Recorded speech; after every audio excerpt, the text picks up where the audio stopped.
వైద్యులు వ్యాపారాత్మక ఆలోచన వీడి సేవాభావంతో పనిచేయాలని సూచించిన ఎమ్మెల్యే పల్లా శ్రీనివాసరావు. వైద్యులు వ్యాపారాత్మక ఆలోచన వీడి సేవాభావంతో పనిచేయాలని సూచించిన ఎమ్మెల్యే పల్లా ఉత్తరాంధ్ర పెద్దాసుపత్రిగా పేరొందిన కేజీహెచ్లో రోగులకు అందుతున్నటువంటి సేవలు, మౌలిక సదుపాయాల పట్ల జిల్లాకు చెందిన పలువురు ప్రజాప్రతినిధులు తీవ్ర అసంతృప్తి వ్యక్తం చేశారు. రోగుల పట్లతో ప్రేమతో వ్యవహరించాలన్నారు. ఇక్కడకు వస్తే మెరుగైన వైద్య సేవలు అందుతాయన్న భావన ప్రజల్లో కలగాలన్నారు. తెలుగుదేశం పార్టీ రాష్ట్ర అధ్యక్షులు గాజువాక ఎమ్మెల్యే పల్లా శ్రీనివాసరావు మాట్లాడుతూ కేజీహెచ్లో సదుపాయాల కల్పనపై ప్రత్యేకంగా దృష్టి సారించాల్సిన అవసరం ఉందన్నారు. వైద్యులు కూడా రోగులకు మెరుగైన సేవలు అందించేందుకు సాయశక్తుల కృషి చేయాలని సూచించారు. వైద్య వృత్తిలో డబ్బు సంపాదించాలన్న ఆలోచన సరికాదని, వ్యాపారులు మాత్రమే డబ్బు సంపాదిస్తారని, ఇందులో సేవాగుణం మాత్రమే ఉండాలన్నారు. జిల్లా కలెక్టర్ ఎంఎన్ హరేంద్ర ప్రసాద్ మాట్లాడుతూ ఆసుపత్రిలో మౌలిక వస్తువుల కల్పనపై ప్రత్యేకంగా దృష్టి సారిస్తామన్నారు. ఆసుపత్రి అభివృద్ధికి సహకారాన్ని అందిస్తాం.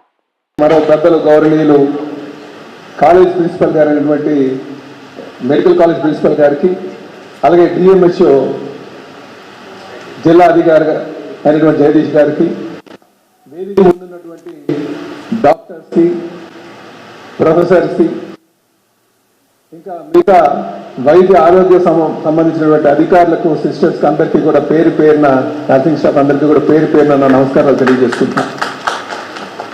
ఈరోజు ఒక ఘన చరిత్ర కలిగినటువంటి మరి మెడికల్ కాలేజ్ అవ్వచ్చు, హాస్పిటల్ కావచ్చు, సుమారు 100 సంవత్సరాలు పూర్తి చేసుకున్నటువంటి కాలేజీలో మాట్లాడడం అంటే నిజంగా మా అదృష్టంగా మేము భావిస్తున్నాం. అయితే ఇక్కడ ఒకవేళ మెడికల్ కాలేజ్ తీసుకుంటే దాంట్లో ఎంతోమంది పెద్దవాళ్ళు వచ్చారు, ఇంకా అందులో ఎటువంటి సందేహం లేదు. ఇందులో ఉన్నటువంటి అందరూ కూడా స్టేట్లో టాపర్స్ అందరూ ఇక్కడికి వస్తారు. సో అది ఒక విధంగా మెడికల్ కాలేజ్ నా పక్కన వస్తే ఎక్కువగా మేము డీల్ చేసేది మరి కేజీహెచ్తోనే, హాస్పిటల్కి సంబంధించి. ఈ హాస్పిటల్కి ఉన్నటువంటి చరిత్ర కానీ తీసుకున్నామంటే అన్ని హాస్పిటల్ వద్దన్న తర్వాత చివరిగా తీసుకొచ్చేది ఎక్కడికంటే కేజీహెచ్కి తీసుకొస్తారు. ఎంత క్లిష్టమైనటువంటి కేసు అయినా సరే 2 చేతులతోనే ఆహ్వానించి మేము ఉన్నాం, మేము చేస్తామన్నది ఎక్కడైనా హాస్పిటల్ ఉందంటే అది కేవలం కేజీహెచ్ అని మాత్రం నాకున్నటువంటి అనుభవం చెప్పి తెలియదు. గతంలో కూడా ఒకసారి చెప్పా, నాకు ఒకసారి నా స్నేహితుడు ఒకడు కొంచెం విషం ఏదో మందులు తీసుకున్నాడు. అర్ధరాత్రి 2 గంటలకి అన్ని హాస్పిటల్కి ఇప్పుడు తప్పుడు మొదలు పెట్టాం, ఎవరో తీసుకోరు. ఆ కేసు మెడికల్ లీగల్ కేసు, మేమేం చేయము, మీరు వెళ్ళిపోమని చెప్పి చివరికి అన్నీ ఇంకా ఏ గతి లేక కేజీహెచ్ తీసుకొస్తే మీకు ఎందుకు మేము ఉన్నాం, మీరు అక్కడ కూర్చోండి అని చెప్పేసి ఆ నోట్లో ఏదో గొట్టం పెట్టి 2 నిమిషాల్లో మొత్తం అంతా కక్కించి 4 గంటలకు మళ్ళీ తెలుగు వచ్చేటట్టు చేశారు. అంటే నిజంగా ఇలాంటి హాస్పిటల్ మనం కాపాడుకోవాల్సినటువంటి అవసరం ఉందని చెప్పేసి ఈ సందర్భంగా తెలియజేస్తున్నాను. అలాగే ఈ హాస్పిటల్కి కానీ మనం కొన్ని ఫెసిలిటీ కానీ ఇవ్వగలిగితే ఏదైతే ఈ 4,000 ఉన్నటువంటి ఓపీ ఖచ్చితంగా 10,000 ఓపీకి వెళ్తుంది. ఇది కూడా మరి మినిస్టర్ దృష్టికి తీసుకొస్తున్నాం.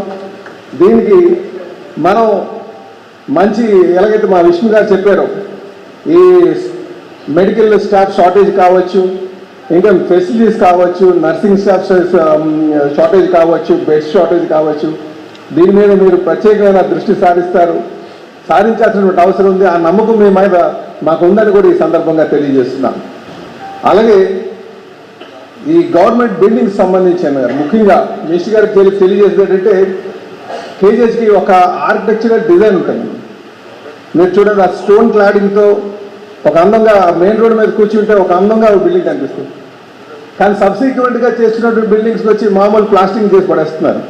దయచేసి దీనికి ఒక మాస్టర్ ప్లాన్ మొత్తం హాస్పిటల్కి ఏదైతే మా భర్త గారు చెప్పారో, రాబోయే 50 సంవత్సరాలకి, రాబోయే 50 సంవత్సరాలు కాదు, రాబోయే 100 సంవత్సరాలకి దీనికి ఒక మాస్టర్ ప్లాన్ రెడీ చేసి పెట్టి ఆ architectural design, total architectural plan అంతా రెడీ చేసి పెడితే ఇది అద్భుతంగా ఉంటుంది.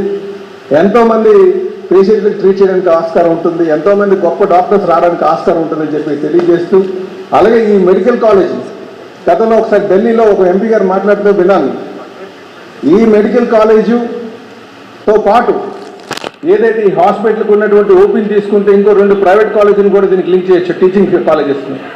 సో మనం ఆ విధంగా ఆలోచిస్తే అంటే దీనికి ఉన్నటువంటి ఓపీని దృష్టిలో పెట్టుకొని ఇంకో 2 మెడికల్ కాలేజీలు లింక్ చేసినా సరే ఖచ్చితంగా ఈ హాస్పిటల్ ఆ డిమాండ్ రీచ్ అవ్వగలదన్న నమ్మకం నాకు ఉందని చెప్పి ఈ సందర్భంగా తెలియజేస్తాను. అది నాకు వ్యక్తిగత అభిప్రాయం. ఒక్కసారి మీరు ఆలోచన చేయాల్సిందిగా నేను కోరుతూ, అలాగే ఈ కేజీహెచ్ కానీ హాస్పిటల్ కానీ అభివృద్ధి చేయడానికి మేము సాయశక్తిలా కృషి చేస్తామని చెప్పేసి ఈ సందర్భంగా తెలియజేస్తూ, అన్నిగా భావించొద్దంటే డాక్టర్స్ అందరికీ ఒక మాట చెప్తాను. ప్రొఫెషన్లో ఉన్నప్పుడు జనరల్గా మన తల్లిదండ్రులు ఏమంటారంటే, నాన్న నువ్వు మంచి ఇంజనీర్ అవ్వు, బాగా డబ్బు సంపాదించంటావు, లేదా నాన్న నువ్వు డాక్టర్ అవ్వు, మంచి డబ్బు సంపాదించు. కానీ ప్రొఫెషనల్స్ ఎవరు కూడా డబ్బులు సంపాదించడానికి కాదు. ప్రొఫెషన్ అందరూ కూడా సర్వీస్లో ఎంజాయ్ చేయగలగాలి. ప్రొఫెషన్లో ఎప్పుడు కూడా ఆ సర్వీస్ ద్వారానే మనం లైఫ్ ఎంజాయ్ చేయాలని ఒక ఆలోచన రావాలి, సంతృప్తి చెందాలని ఒక ఆలోచన రావాలి.